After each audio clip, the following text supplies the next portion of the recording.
जब द्रौपदी को साथ लेकर पांडव वन की ओर जाने लगे थे, तो धृतराष्ट्र ने विदुर को बुला भेजा और पूछा, विदुर, पांडु के बेटे और द्रौपदी कैसे जा रहे हैं?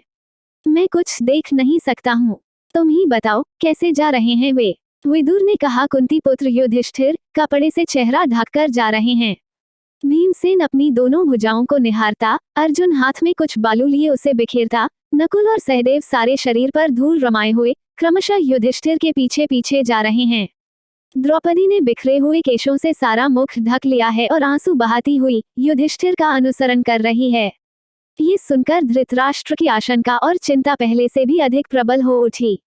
विदुर बार बार धृतराष्ट्र से आग्रह करते थे कि आप पांडवों के साथ संधि कर लें। विदुर अक्सर इसी भांति धृतराष्ट्र को उपदेश दिया करते थे। विदुर की बुद्धिमत्ता का धृतराष्ट्र पर भारी प्रभाव था, इसलिए शुरू शुरू में वह विदुर की बातें सुन लिया करते थे। परंतु बार बार विदुर की ऐसी ही बातें सुनते सुनते वह ऊब गए। एक दिन विदुर ने फिर वही बात छेड़ी तो धृतराष्ट्र झुंझलाकर बोले, विदुर, मुझे अब तुम्हारी सलाह की जरूरत नहीं है।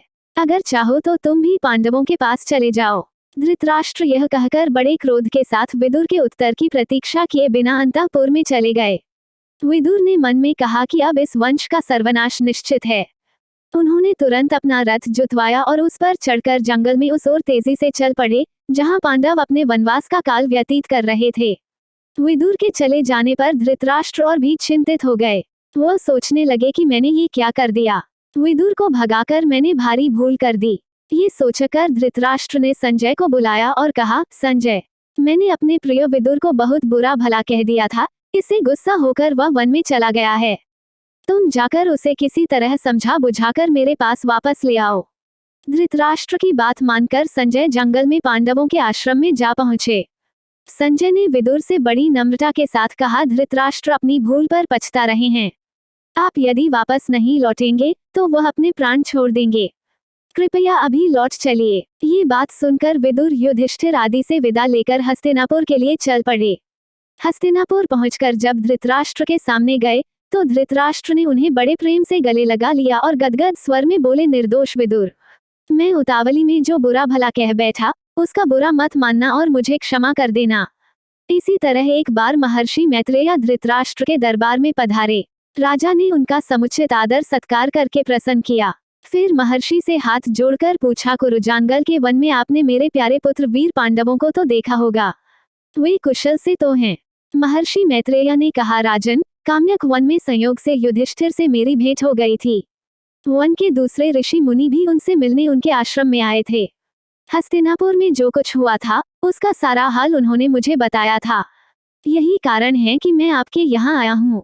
आपके और भीष्म के रहते ऐसा नहीं होना चाहिए था। इस अवसर पर दुर्योधन भी सभा में मौजूद था। मुनि ने उसकी ओर देखकर कहा, राजकुमार, तुम्हारी भलाई के लिए कहता हूँ, सुनो। पांडवों को धोखा देने का विचार छोड़ दो, उनसे वैर मोल न लो, उनके साथ संधि कर लो, इसी में तुम्हारी भलाई है। ऋषि ने यूं मीठी बातों से दुर्योधन को समझाया, पर जिद्दी व नासमझ दुर्योधन ने उसकी ओर देखा तक नहीं। वो कुछ बोला भी नहीं, बल्कि अपनी जांघ पर हाथ ठोकता और पैर के अंगूठे से जमीन कुरेदता मुस्कुराता हुआ खड़ा रहा। दुर्योधन की इस ढिठाई को देखकर महर्षि बड़े क्रोधित हुए। उन्होंने कहा, दुर्योधन, याद रखो, अपने घमंड का फल तुम अवश्य पाओगे। इसी बीच हस्तिनापुर में हुई घटनाओं की खबर श्री कृष्ण को लगी। उन्हें ये पता चला कि पांचों पांडव द्रौपदी समेत वन में चले गए हैं। ये खबर पाते ही वह फौरन उस वन को चल पड़े जहां पांडव ठहरे हुए थे। श्री कृष्ण जब पांडवों से भेंट करने के लिए जाने लगे तो उनके साथ कैकेयी, भोज और वृष्टि जाति के नेता चिदिराज, धृष्टकेतु आदि भी गए। इन लोगों के साथ पांडवों का बड़ा स्नेह संबंध था और वे उनको बड़ी श्रद्धा से देखते थे। द्रौपदी श्री कृष्ण से मिली। श्री कृष्ण को देखते ही उसकी आंखों से अविरल अश्रुधार बह चली। बड़ी मुश्किल से वह बोली, इस तरह अपमानित होने के बाद मेरा जीना ही बेकार है। मेरा कोई नहीं रहा और आप भी मेरे न रहे। ये कहते कहते द्रौपदी की बड़ी बड़ी आंखों से गरम गरम आंसुओं की धारा बहने लगी। वह आगे न बोल सकी। करुण स्वर में विलाप करती हुई द्रौपदी को श्री कृष्ण ने बहुत समझाया और धीरज बंधाया। वह बोले, बहन द्रौपदी, जिन्होंने तुम्हारा अपमान किया है उन सबकी लाशें युद्ध के मैदान में खून से लथपथ होकर पड़ेंगी। तुम शोक न करो, वचन देता हूँ कि पांडवों की हर प्रकार से सहायता करूंगा। ये भी निश्चय मानो कि तुम साम्राज्य के पद को फिर सुशोभित करोगी। धृष्टद्युम्न ने भी बहन को सांत्वना दी और समझाते हुए कहा कि श्री कृष्ण की प्रतिज्ञा अवश्य पूरी होगी। इसके बाद श्री कृष्ण पांडवों से विदा हुए। साथ में अर्जुन की पत्नी सुभद्रा और उसके पुत्र अभिमन्यु को भी वे द्वारकापुरी लेते गए। द्रौपदी के पुत्रों को लेकर धृष्टद्युम्न पांचाल देश चला गया।